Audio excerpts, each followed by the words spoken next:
नमस्कार दोस्तों, स्वागत है आप सभी का मेरे YouTube चैनल स्टेनो गुरु शिवा में। दोस्तों शुरू करते हैं आज की डिक्टेशन। विशिष्ट डिक्टेशन संख्या 20, गति 80 शब्द प्रति मिनट। स्टार्ट। महोदय, मैं समझता हूँ कि ऐसी ताकतें इकट्ठी हो रही हैं जिनसे खबरदार रहने की ज़रूरत है। बाहर की ताकतें भी जोर लगा रही हैं। मैं सांप्रदायिकता के बारे में भी जिक्र करना चाहता हूँ। सांप्रदायिकता ऐसी बीमारी है जिसका इस्तेमाल लोग सियासी ताकत हासिल करने के लिए करते हैं। मैं पिछली दफ़ा कह चुका हूँ और वचनबद्ध हूँ इस बात के लिए कि राजनीति और धर्म को अलग अलग करने की ज़रूरत है। अगर यह नहीं होगा तो बहुत बड़ी समस्या होगी। हमारी एक और बड़ी समस्या यह है कि हम देखते हैं कि किसी न किसी गुरुद्वारे से, मंदिर से, मस्जिद से आवाज़ें उठती हैं कि हम सुरक्षा चाहते हैं, हमारे फिरके पर आक्रमण हो रहा है, हम एक अलहदा कौम हैं। 100 बातें कहते हैं। जो बातें कही जाती हैं उनका अर्थ यही है कि हिंदुस्तान को कैसे तोड़ा जा सकता है, हमारी कौम कैसे आगे बढ़ सकती है, कैसे दूसरे पर अधिकार कर सकती है और कैसे सियासी ताकत हासिल कर सकती है। राष्ट्रपति के अभिभाषण में पंजाब के बारे में जिक्र आया। मैं उस पर भी कहना चाहता हूँ कि यह आसान बात नहीं है। मुश्किल हालातों में हमारे प्रशासक उसकी पूरी तरह से देखरेख कर रहे हैं।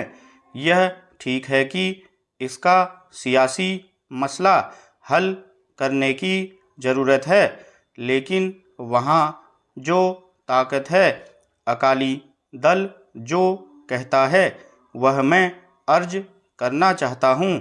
आपको बताऊँगा, बाहर की दुनिया में अंतर्राष्ट्रीय तौर पर कि हमारे खिलाफ आतंकवाद के नाम पर क्या क्या हो रहा है, यह भी अलहदा बात है।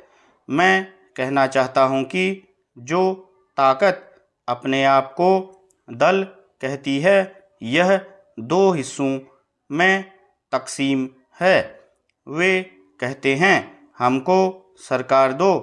अब सरकार किसको दें, यह खुद उनको पता नहीं लगता है।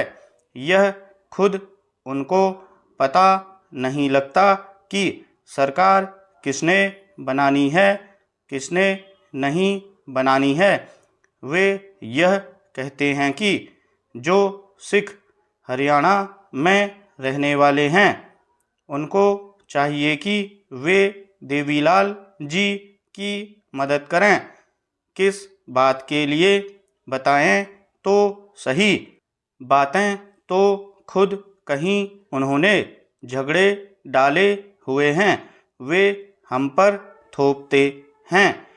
लुधियाना में उन्होंने कांग्रेस सम्मेलन किया, उसमें आतंकवाद के खिलाफ एक बात नहीं उठाई, एक शब्द नहीं कहा कि आतंकवाद बुरा है।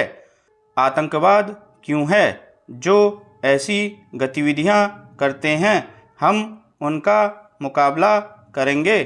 छोड़िए उनका मुकाबला करने की बात, उनकी जुबान से वह नहीं निकलता। आज सरदार बादल से पूछा गया, जरा बताइए तो सही, यह आतंकवादी जो बेगुनाहों को मारते हैं, आप उनके खिलाफ क्यों आवाज़ नहीं उठाते?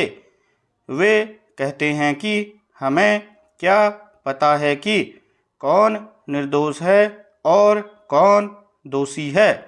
यह पता नहीं जिस गरीब के ऊपर जो अपनी दुकान में बैठा हुआ है उस पर गोली चलाई जाती है, जिस राह चलते पर गोली मार दी जाती है वह पता नहीं कौन है। मैं कहता हूँ कि पाकिस्तान से हमारी दोस्ती होनी चाहिए हर कीमत पर। स्टॉप।